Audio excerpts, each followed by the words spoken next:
Want more podcasts? Head over to gmg-podcast.com.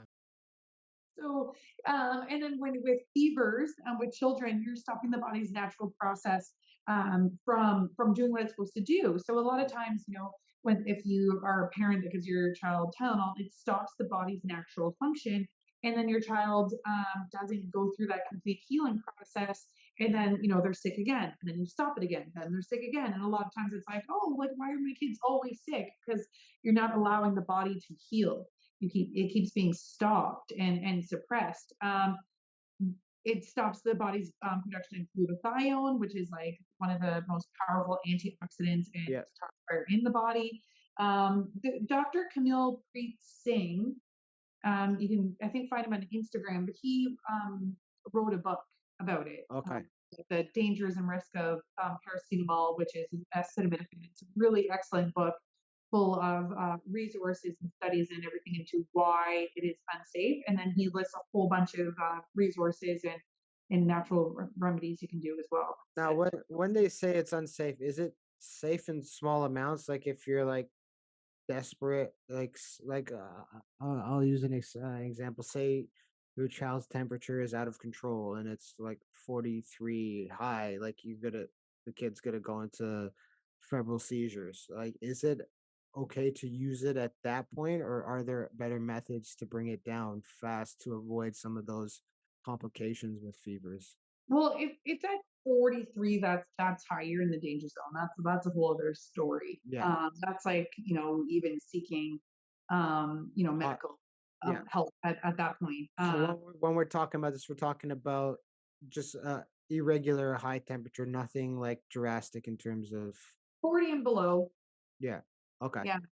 And then even febrile seizures are very interesting because it, it just happens with your body's quick change in temperature. So some children are just very sensitive to their body's change in temperature and are very prone to Yeah. febrile seizures. It doesn't matter how high the temperature goes; it's just how quickly the temperature Change. changes. Yeah.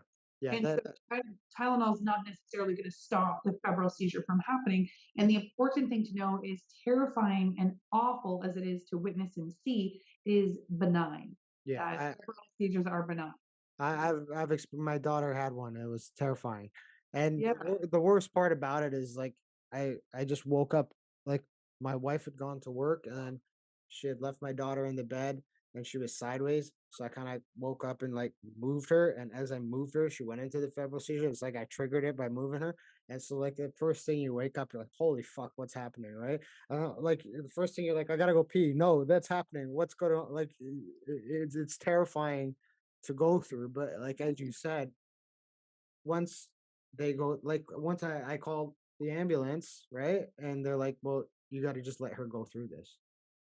I was like, well, I gotta go pee. They're like, the ambulance is coming. I'm like, I gotta go pee. Like, I just woke up. They're like, you put her on the floor. You can go to the washroom. Like, there's nothing you can do for her at this moment. And it's kind of like a helpless feeling, right? As a parent, you're like, what the hell? And my kid's like spasming out of control, but there's nothing you can do. It's just a natural process that they're going through to fight that specific temperature change, like you said, right?